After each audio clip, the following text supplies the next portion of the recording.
कभी ऐसा महसूस हुआ है कि अपनी क्रिएटिविटी, अपने शौक और जिंदगी के असल मकसद में एक बैलेंस कैसे बिठाया जाए? आज हम इसी गहरे सवाल की तह तक जाएंगे निसर्गदत्त महाराज और एक साधक के बीच हुई बातचीत के जरिए। तो चलिए होने की इस कला को थोड़ा और करीब से समझते हैं।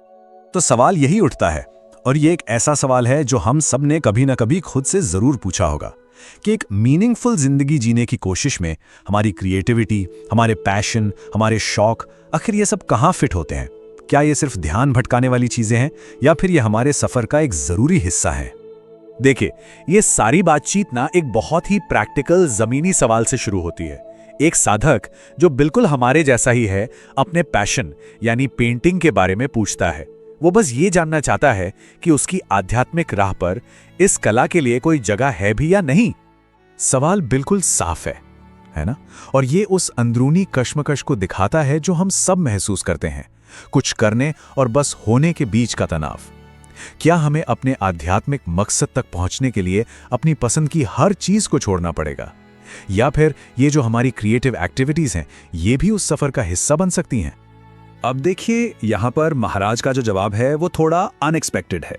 वो एक्टिविटी पर फोकस करने के बजाय उसके पीछे जो मन की हालत है उस पर ध्यान खींचते हैं। तो महाराज जो सबसे बुनियादी प्रैक्टिस बताते हैं वो है अंदरूनी खामोशी का अनुशासन। मतलब ये इस बारे में है ही नहीं कि आप क्या करते हैं या क्या नहीं करते। असल बात है अपने मन को स्थिर करना, उसे शांत करना। और महाराज इस बात पर बहुत जोर देते हैं कि मन की ये जो शांति है ये कोई ऑप्शनल चीज नहीं है, ये सबसे जरूरी है। इसके बिना कोई बात नहीं बनेगी। ये वो बुनियाद है जिसके बिना बाकी सब कुछ ढह जाएगा। यहां पर महाराज एक बड़ी दिलचस्प मनोवैज्ञानिक पहेली की तरफ इशारा करते हैं। हम एक ही वक्त में असलियत की तरफ खींचते भी हैं और उससे डरते भी हैं। हम उस जानी पहचानी सेफ दुनिया को छोड़ने से डरते हैं, उस अनजानी हकीकत के लिए जिसे हम असल में खोज रहे हैं। ये एक बहुत ही पावरफुल स्टेटमेंट है। सामंजस्य यानी हार्मनी ही डर का इलाज है।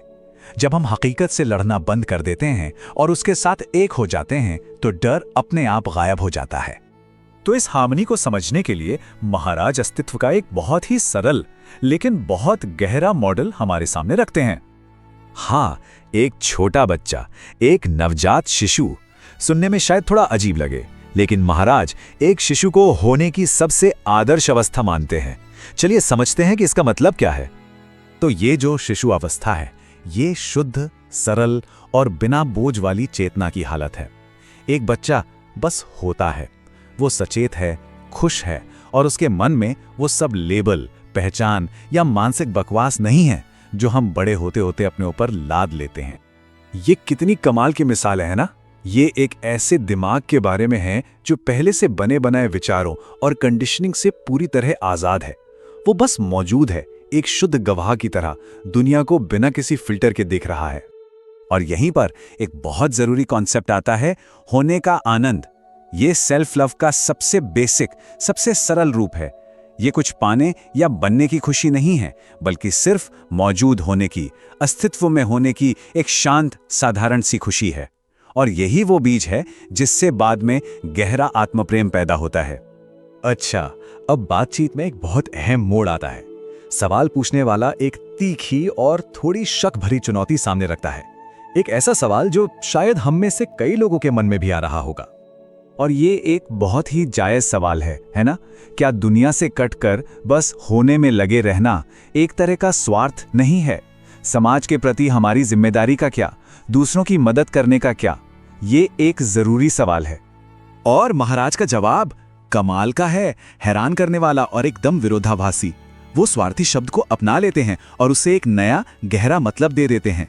वो इसे एक नेगेटिव लेबल की तरह खारिज नहीं करते, बल्कि इसे एक ऊंचे मकसद के लिए फिर से डिफाइन कर देते हैं। तो समझने वाली बात यह है कि ये एक प्रोसेस है। ये 4 स्टेप्स दिखाते हैं कि कैसे पर्सनल सेल्फ लव एक यूनिवर्सल, सबके लिए प्रेम में बदल जाता है। ये होने के आनंद से शुरू होता है, फिर खुद से प्रेम में गहरा होता है और आखिर में स्वार्थी और निस्वार्थ के फर्क से ही परे चला जाता है। और ये इस रास्ते की मंजिल है। एक ऐसा प्यार जो असीम है, जो कोई भेदभाव नहीं करता।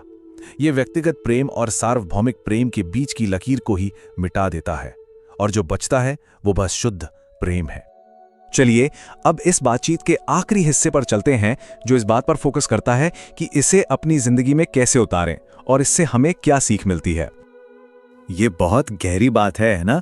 मतलब हमारी जो अंदरूनी खोज है उसका असर बाहर पूरी दुनिया पर होता है।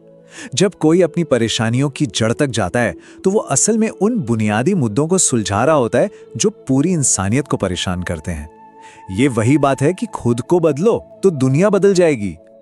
ये महाराज का आखिरी, सीधा और सबसे पावरफुल निर्देश है। सतही सवालों में मत उलझो, अपने होने के सोर्स तक जाओ, अपनी जड़ों तक। सारे जवाब वही हैं। और ये पूरी चर्चा हमें इसी गहरे सवाल के साथ छोड़ जाती है। क्या होता है जब हम ये पूछना बंद कर देते हैं कि क्या करें और बस होना शुरू कर देते हैं? शायद हमारी क्रिएटिविटी, हमारा मकसद और हमारी सेवा, ये सब कुछ करने की कोशिश से नहीं, बल्कि गहराई से होने की अवस्था से अपने आप निकलता है।